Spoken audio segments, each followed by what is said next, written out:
میں اس شعر کے ساتھ شیخ کو دعوت دوں گا کہ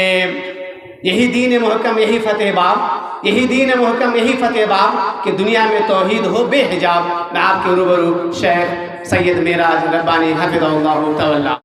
السلام علیکم ورحمۃ اللہ وبرکاتہ۔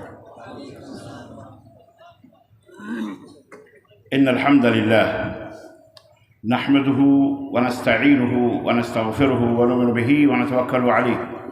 ونعوذ بالله من شرور انفسنا ومن سیئات اعمالنا من يهده الله فلا مضل له ومن يضلل فلا هادي له واشهد ان لا اله الا الله واشهد ان محمدا عبده ورسوله اما بعد فان خير الحديث كتاب الله وخير الهدي هدي محمد صلى الله عليه وسلم وشر الامور محدثاتها وكل محدثة بدعة وكل بدعة ضلالة وكل ضلالة في النار۔ قال الله تعالى: يا أيها الذين آمنوا اتقوا الله حق تقاته ولا تموتن إلا وأنتم مسلمون۔ يا أيها الناس اتقوا ربكم الذي خلقكم من نفس واحدة وخلق منها زوجها وبث منهما رجالا كثيرا ونساء واتقوا الله الذي تساءلون به والأرحام إن الله كان عليكم رقيبا۔ يا أيها الذين آمنوا اتقوا الله وقولوا قولا سديدا يصلح لكم أعمالكم ويغفر لكم ذنوبكم ومن يطع الله ورسوله فقد فاز فوزا عظيما۔ اللهم صل على محمد وعلى آل محمد كما صليت على إبراهيم وعلى آل إبراهيم إنك حميد مجيد۔ اللهم بارك على محمد وعلى آل محمد كما باركت على إبراهيم وعلى آل إبراهيم إنك حميد مجيد۔ تمام قسم کی حمد و ثنا کبریائی اور بڑائی اس اللہ عز و جل کے لیے لائق و زیبا ہے جس نے ہمیں اور آپ کو پیدا فرمایا، اور بیش بہا درود و سلام اس ذات مبارکہ مطہرہ پر جن کا نام نامی اسم گرامی احمد مجتبیٰ محمد مصطفیٰ صلی اللہ علیہ وسلم۔ معزز علماء کرام، سامعین اعظام، نوجوان دوستوں، بزرگوں اور بھائیوں اور قابل احترام اسلامی ماں اور بہنوں، ہم سنتے تو بہت زیادہ ہیں اور کہتے بھی بہت زیادہ ہیں، لیکن عملی میدان میں ہم بہت پیچھے ہیں۔ عمل کرنے کی فیلڈ میں ہم بہت ہی پیچھے ہیں۔ اس لیے ضرورت اس بات کی ہے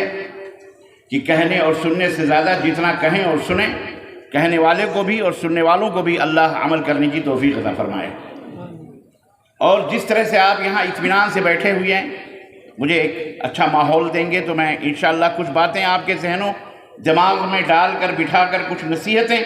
اپنے لیے اور آپ سب کے لیے میں کر کے جاؤں گا انشاءاللہ تبارک تعالیٰ۔ انشاءاللہ کوئی اٹھ کے نہیں جائے گا، انشاءاللہ بولو چاہو گے اٹھ کے؟ انشاءاللہ آپ جیسے میں کھڑا ہوں آپ بیٹھے ہوئے ہیں، اس کا تو کم از کم لحاظ آپ کو کرنا پڑے گا۔ اور جو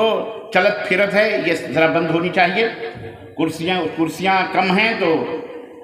برآمدہ خالی ہیں، اس میں بیٹھ جائیں، چٹائیاں بچھی ہوئی ہیں اور اطمینان سے بیٹھیں تاکہ میں کچھ بات آپ حضرات کی خدمت پہ رکھ سکوں۔ بہت ساری باتیں ہوئی ہیں اور بہت سارے بیانات ہوئے ہیں، بہت ساری تقریریں ہمارے علماء مشائخ نے کی ہیں۔ اللہ تعالیٰ ان کی حاضری کو، ان کی باتوں کو اور ہمارے کہنے اور سننے کو اللہ سب کو قبول فرمائے، اور اللہ عز و جل اس کے بدلے میں ہم سب کو جنت الفردوس میں اعلیٰ مقام عطا فرمائے۔ ہمارے ماں باپ کے اوپر اللہ رحم فرمائے، ہمارے اساتذہ معلمین پر اللہ رحم فرمائے، ہمارے مربین پر اللہ تبارک تعالیٰ رحم فرمائے، اور ہمارے متعاونین اور وہ احباب جو اللہ رب العزت کی راہ میں خرچ کرنے والے، اللہ تعالیٰ ان کے اوپر بھی، ان کے ماں باپ کے اوپر رحم فرمائے، اور اللہ ہم سب کو جنت الفردوس میں اعلیٰ مقام عطا فرمائے۔ صدر عالی مقام آپ کی خدمت میں دین کی دوری کے اسباب بیان فرما رہے تھے، جس میں انہوں نے ایک بات بتائی تھی کہ دعاؤں کا اہتمام کریں، کہ دعائیں سلاح المومن، مومن کا ہتھیار ہیں۔ آپ کے پاس بہت بڑا بم ہے، بہت بڑا ہتھیار ہے، پتہ ہے؟ وہ ہتھیار نہیں جس سے کہ لوگ ایک دوسرے کا خون کرتے ہیں، وہ ہتھیار نہیں کہ جس سے فساد اور فتنے پھیلاتے ہیں۔ مومن کے پاس بہت بڑا ہتھیار ہے، اور بہت چھپا کے اسے رکھا کیجئے، اور یقیناً وہ ہتھیار تو ایسا ہے کہ بہت سارے لوگوں کی نظر بھی نہیں پڑے گی۔ جب کبھی مشکل ہو، جب کبھی پریشانی ہو، رات کی تنہائیوں میں اٹھیے، وضو بنائیے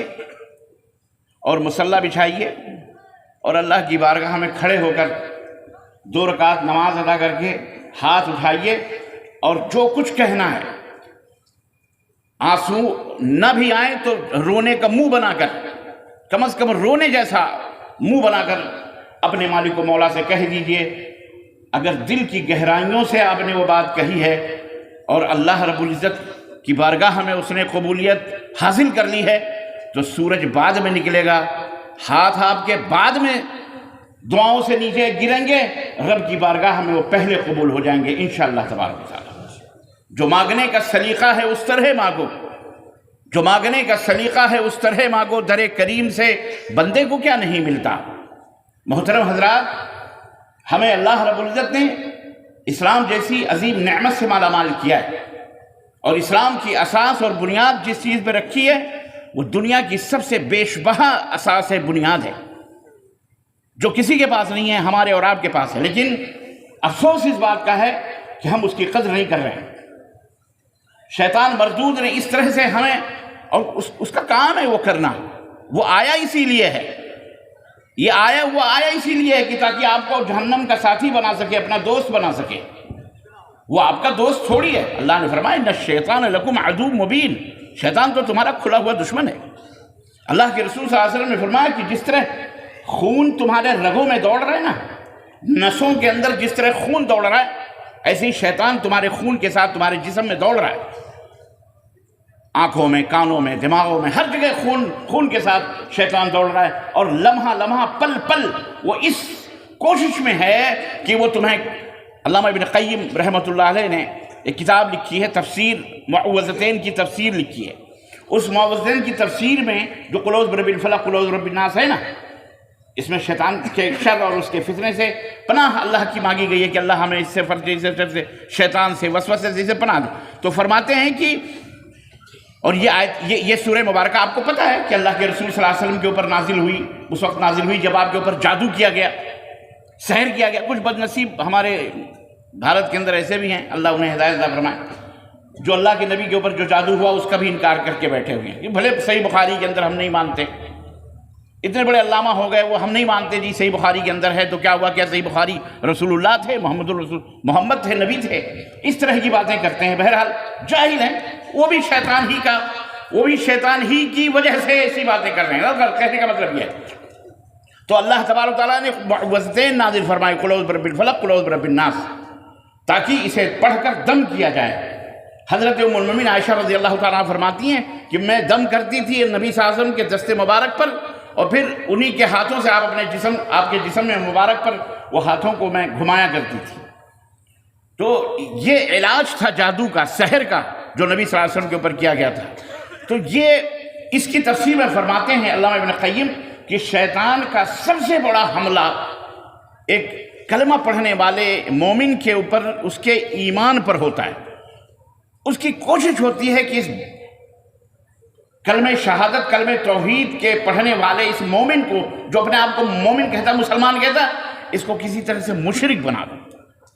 اسے کسی طرح شرک میں مبتلا کر دو، کہیں نہ کہیں سے، چاہے بڑا شرک یا چھوٹا شرک۔ پتہ ہے آپ کو،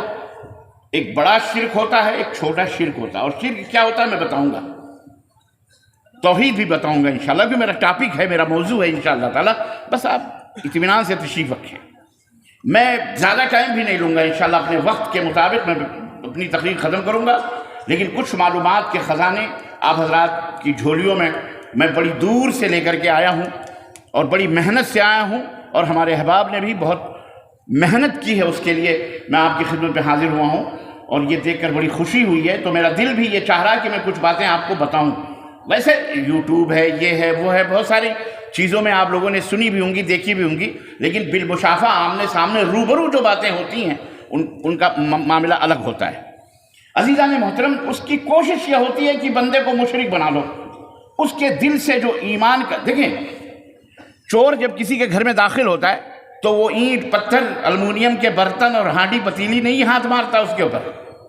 چور سب سے پہلے یہ ڈھونڈتا ہے کہ اس کے گھر میں چھپے ہوئے میڈم کے زیورات کہاں ہیں، ہار کہاں ہیں، ان کی چوڑیاں کہاں ہیں، ان کی بالیاں کہاں ہیں۔ وہ چاندی وادی کے بھی ہیں تو اس طرف بھی نہیں نظر کرتا، وہ اچھے سونے ہونے کے اوپر مارتا ہے۔ یہ گاؤں والے بھی ماشاءاللہ تبارک اللہ پتہ نہیں کہاں کہاں گھسیڑ کے دیواروں تک میں اپنے روپے پیسے رکھتے ہیں۔ اور پہلے بینک نہیں رہا کرتے تھے، آج کل تو بینک میں رکھتے ہیں آپ بہرحال، لیکن آج بھی بہت سارے لوگ چھپا چھپا کے پیسے رکھتے ہیں. جو چور سب سے پہلے انہی چیزوں کو ڈھونڈتا ہے جو قیمتی، تاکہ یہ قلاش ہو جائے گا، فقیر ہو جائے گا، باہر نکلے گا، چلائے گا، اس کو کون مدد کرنے والا ہے، ختم، ہم تو روپے پیسہ لے کر کے چاندی ہیرے جواہرات یا سونے چاندی لے کے چلے گئے. اسی طرح سے یہ شیطان جو خبیث ہے، اس کی سب سے پہلی کوشش ہوتی ہے کہ وہ آپ کے دل کے اندر جو ایمان کا جو ہیرا ہے، ایمان کی جو موتی ہے، ایمان کا جو گوہر ہے، اس ہیرے کو، اس سونے کو نکال کر کے آپ کے دل کو کھوکھلا کر دے. اس کے بعد آپ نمازیں پڑھیں، آپ سجدے کریں، آپ نوافل ادا کریں، پیشانیوں کو رگڑ رگڑ کر کالا کر لیں، 5 ٹائم باوضو رہیں، قرآن پڑھتے رہیں، دن بھر میں 1,00,000 دفعہ درود پڑھتے رہیں، دن بھر میں 1,00,000 دفعہ درود پڑھتے رہیں. اسے پتہ ہوگا جب ایمان ہی ہم نے لے لیا ہے تو خلاص کچھ بھی کرو کوئی فائدہ اس کا